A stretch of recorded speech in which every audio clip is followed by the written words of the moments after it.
아니 오늘 어쨌든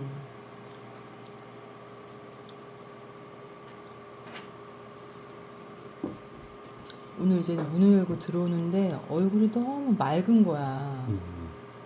자매가 들어온 거야. 그 나는 8시에? 아니 아까 3시에 잘못 왔나 싶었는데 원래 동생분이 상담을 신청했는데 오는 길에 언니를 만나서 같이 왔더라고. 그 내가 최면 작업하는데 같이 있는 게 도움이 될까요? 이러면서 그랬더니 뭐 답을 안 해. 이렇다. 그다음 그것이 모르지 그 사람들은. 언니는 갔고 동생하고 이렇게 작업을 하는데 어쨌든 내가 교통사고 이후에 트라우마 치료를 받았잖아. 그러니까 뭔가 외부로부터 그 불법 유턴 택시가 나를 친 순간에 정말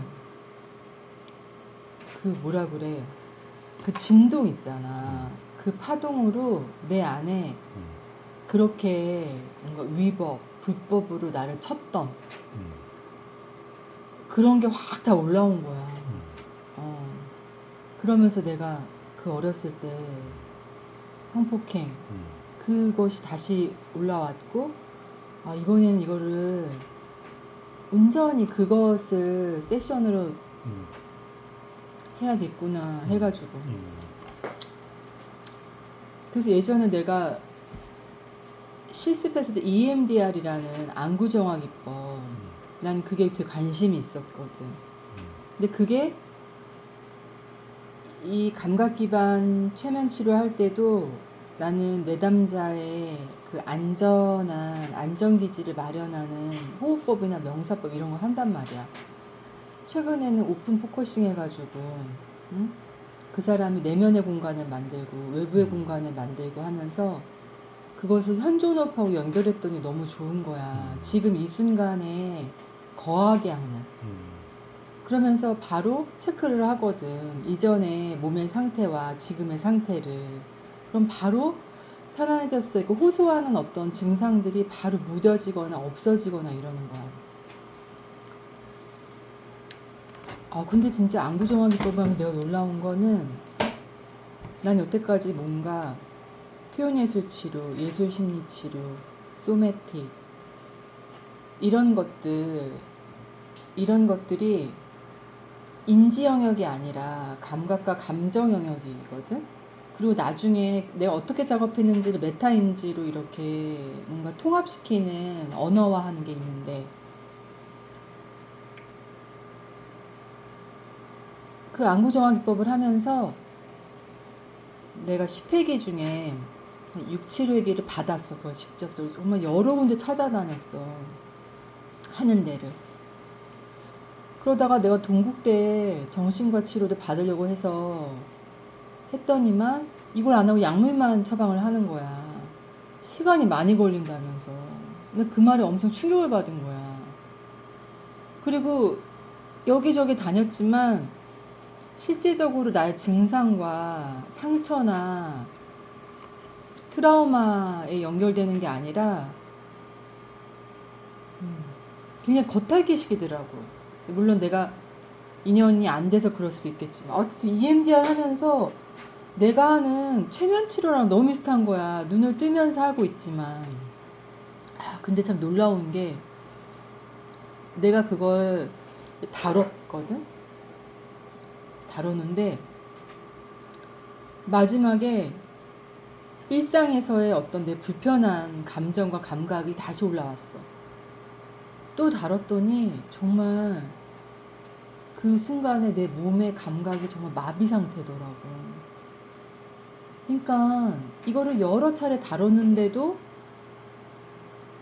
내가 또 이렇게 점핑해서 넘어가 버리는 그런 게 있는 거야. 근데 어쨌든 그 몸이 경험한 어떤 수치심과 엄청난 공포와 무기력감 이런 것들이 놀랍더라고. 그걸 다시 그러니까 일상에서 되게 비슷한 일들이 계속 일어나는 거야. 그러니까 그럴 일이 아닌데 내가 엄청 수치심이 일어나고 부끄러워. 그런 것하고 연결되어 있더라고. 내가 어떤 공동체나 집단에서 어떤 말을 했는데 그게 계속 가슴을 두근두근거리게 하고 췌장이나 명치 쪽에서 엄청난 긴장을 주고 엄청 수치심을 경험한 게 마치 빨가벗겨진 듯한 느낌이 갔는데 작업을 하다 보니까 그 부분인 거야. 항상 그 부분이 연결되는 거야. 공포감이 있는 거야.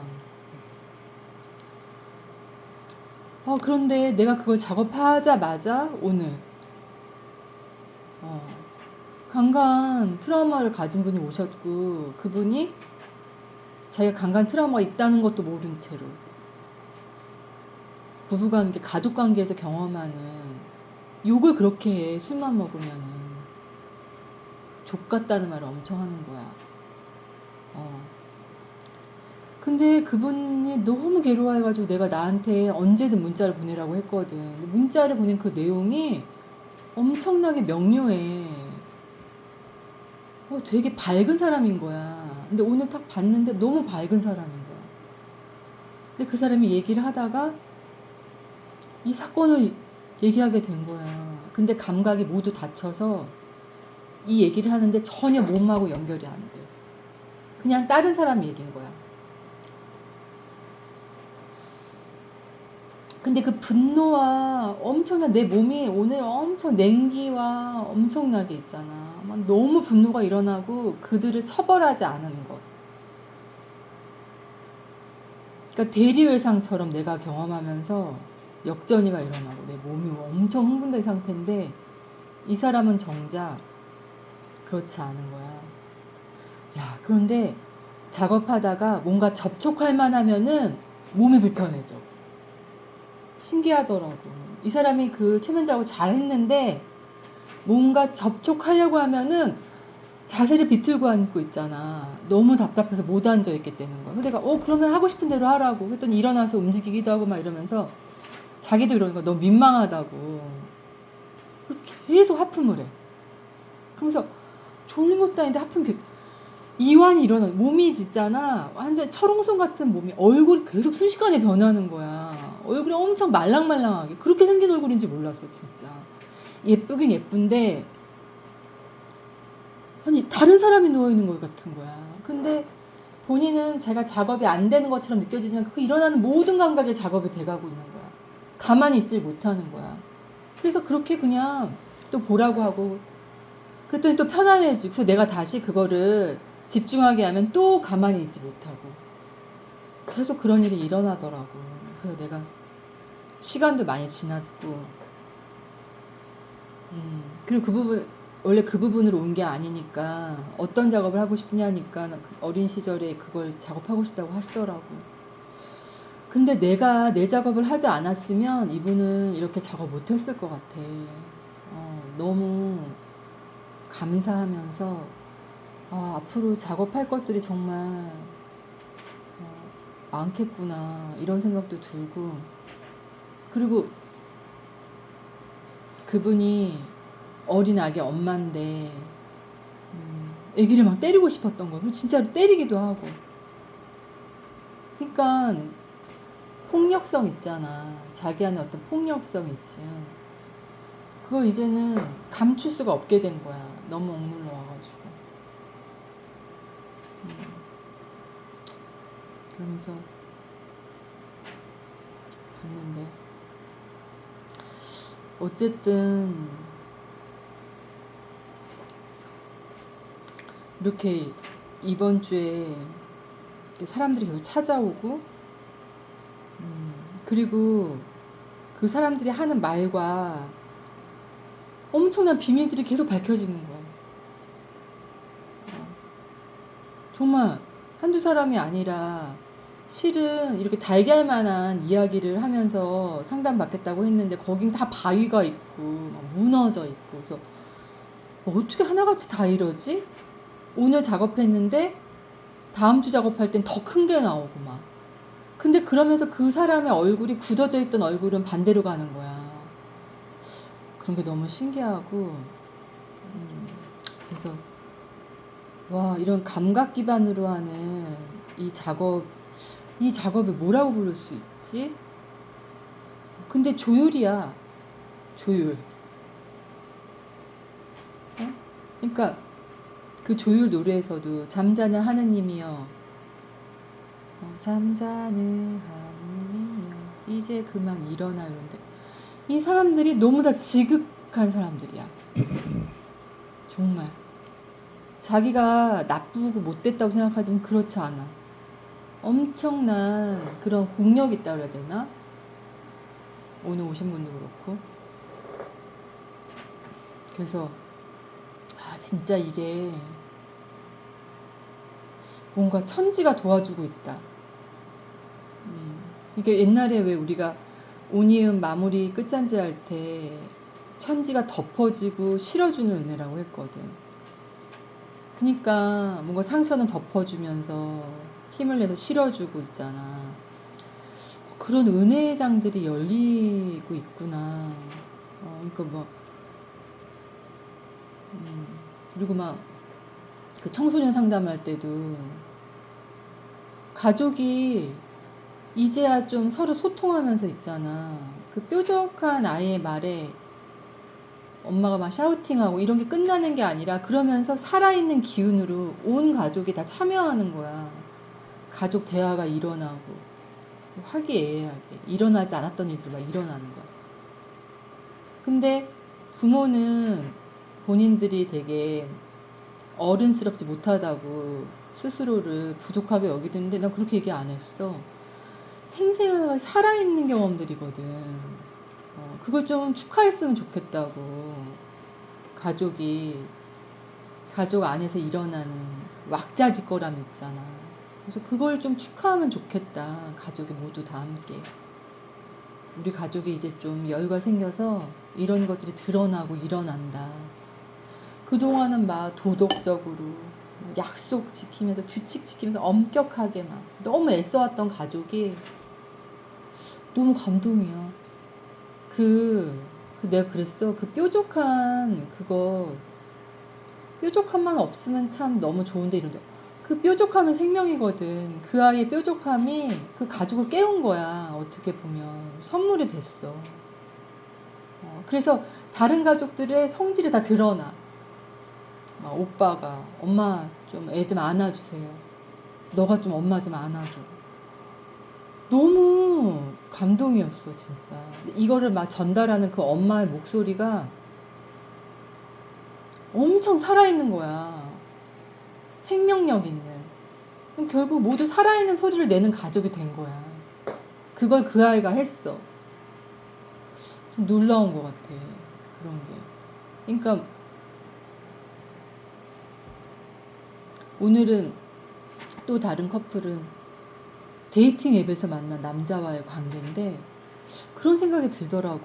데이팅 앱에서 이상한 파트너들을 만나게 되거든. 그러면 그 사람들이 나쁜가? 그렇지 않아. 그 사람들 증상이 발현되는 거지. 뭔가 불안 이슈가 여성과 남성과 어떤 성관계를 하고 관계를 맺는 좀 쉽게 선택할 수 있는. 그러니까 어떻게 보면 왜 그렇게 됐는가 이런 것들이 있잖아. 그런 게 또 조명이 되지더라고. 그러니까 나쁜 사람도 없고 좋은 사람도 없어. 다만 그것이 왜 그런 증상으로 나타나게 됐을까. 그리고 끊임없이 그 증상을 해소하기 위해서 그 앱에서 커플을 찾고 만나고 쉽게 관계하고. 그러니까 그게 가해자로서가 아니라 그 사람도 피해자인 거야. 계속해서 그 증상이 쉽게 거기서 이렇게 드러나니까. 그러다가 사라지고 고스팅이라고 하더라고. 그거를 사라지는 거야. 성관계를 하고 만나자마자 첫날부터 막 관계하고 그러니까 참. 그래서 어쨌든 그 증상 자체에 대해서는 내 안에서 엄청난, 이렇게 말하면 뭐 어떻게, 은혜로 그 증상으로 드러났다는 건 은혜다.